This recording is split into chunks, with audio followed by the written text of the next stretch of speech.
చూసినట్టయితే కాంగ్రెస్ పార్టీ శ్రేణులందరూ కూడా ఈ సన్న బియ్యం సంబరాలులో పాల్గొనాలి. అదేవిధంగా ఇప్పుడు ధాన్యం కొనుగోలు విషయంలో కూడా మనం అందరం కూడా అందులో పాల్గొనాలి.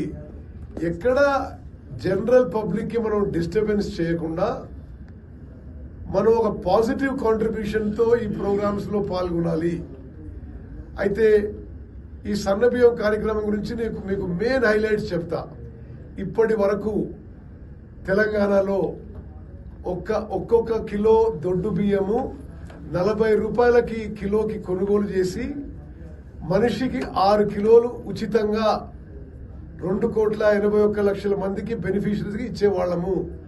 అంటే ప్రతి ఇయర్ 10,665 కోట్లు ఈ రేషన్కి మన ప్రభుత్వం ఖర్చు పెట్టేది.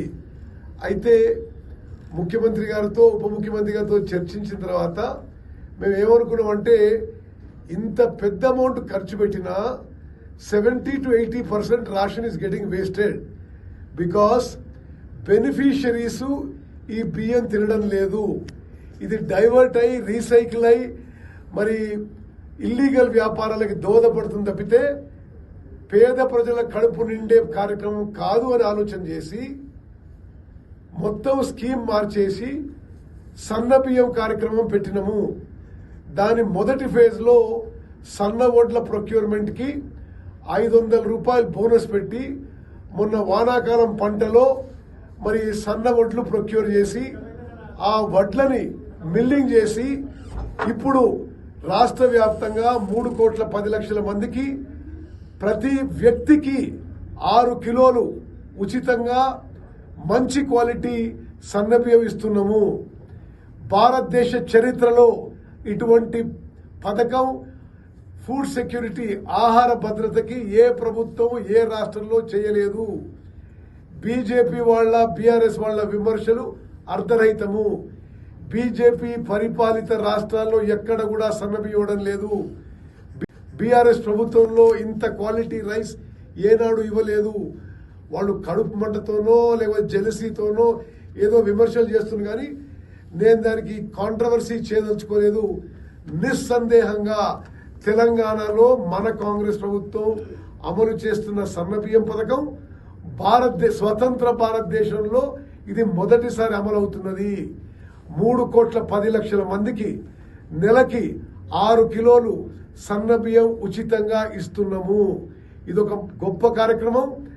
ముఖ్యమంత్రి రేవంత్ రెడ్డి గారు, ఉప ముఖ్యమంత్రి భట్టి గారు, కేబినెట్ మంత్రులందరూ కూర్చొని ఈ నిర్ణయం తీసుకొని ఒక విప్లవాత్మక మార్పు తీసుకొస్తున్నాం. పేదలందరికీ కడుపు నిండా అన్నం పెట్టే పథకం కంటే ఇంకా గొప్ప పథకం అసలు లేదు ఈ దేశంలో.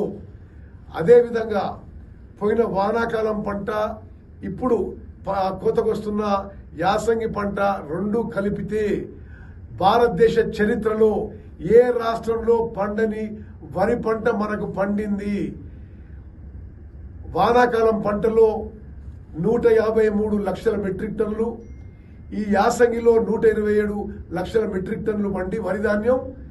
ఇప్పుడు మొత్తం ఈ రెండు పంటలు కలిపి మన రాష్ట్రంలో 280 లక్షల మెట్రిక్ టన్నుల వరి ధాన్యం పండింది. This is a record in India. ఏ రాష్ట్రంలో పండలే, ఉమ్మడి ఆంధ్రప్రదేశ్లో పండలే, 10 ఏళ్ల తెలంగాణలో పండలే.